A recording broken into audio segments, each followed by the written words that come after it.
there's a session going on behind us here, and we know that a budget is a moral document, and it reflects, or it should reflect, our values. So next we're going to hear from a longtime activist that's been on the forefront of fighting against the criminalization of people of color, especially of black people.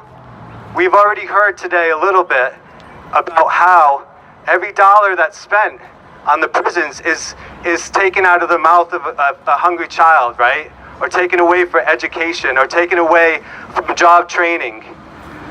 So we need to push together to make sure there's restorative justice, and the only way we're going to do that is by fighting against racial injustice. And I'm really glad we're here to have Asada here to explain some of the efforts she's done in the past. One was toward Project Basic, which was about affordable housing, and it's also pushed back against police brutality. But without further ado, I want to introduce Asada, longtime community activist from Providence. Thank you. Greetings.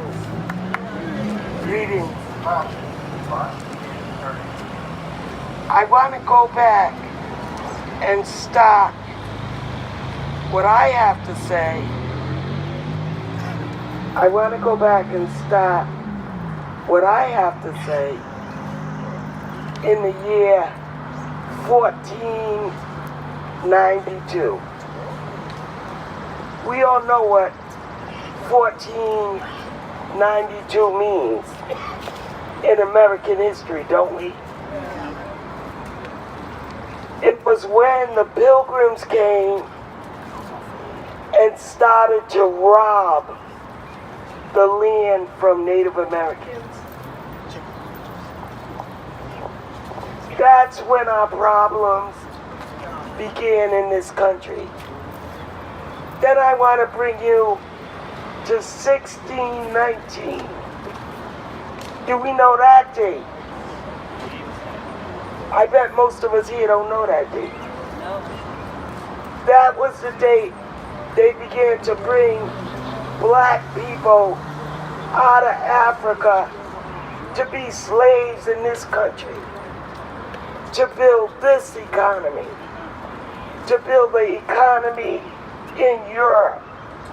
Free labor, in chains, in the fields. And after that, we face what? Jim Crow, black codes. There isn't a time in this history it has ever been great or ever been fair. Children in factories working, workers not getting paid just. It all stems from the system that we have inherited. This system has slowly and quickly killed whatever humanity we thought we had. I've been in this struggle a long time. I'm not that old, but I've been there. And I heard the brother talk about how we built schools on a dump. I was part of that lawsuit.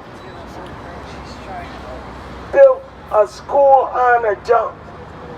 They didn't care about our children.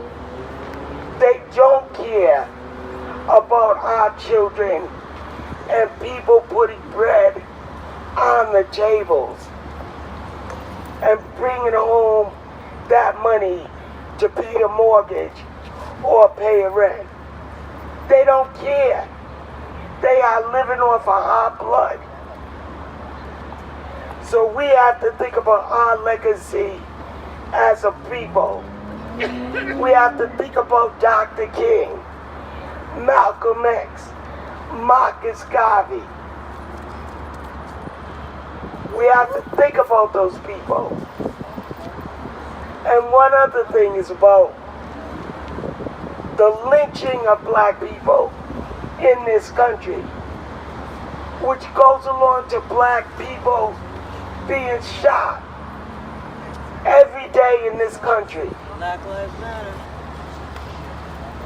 Say it again. Black Lives Matter. Black Lives Matter. Black Lives Matter. Black Lives Matter. But we have a responsibility for the future of our youth, for our future as we get older, that we take care of one another, that we fight for the rights of workers in this country.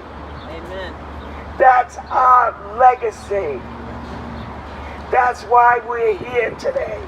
I know. We have to pick up those banners that King dropped in Memphis and a few hours later murdered. We have to pick up those stones. We have to pick up our banners. We have to move forward. This country's legacy is terrible.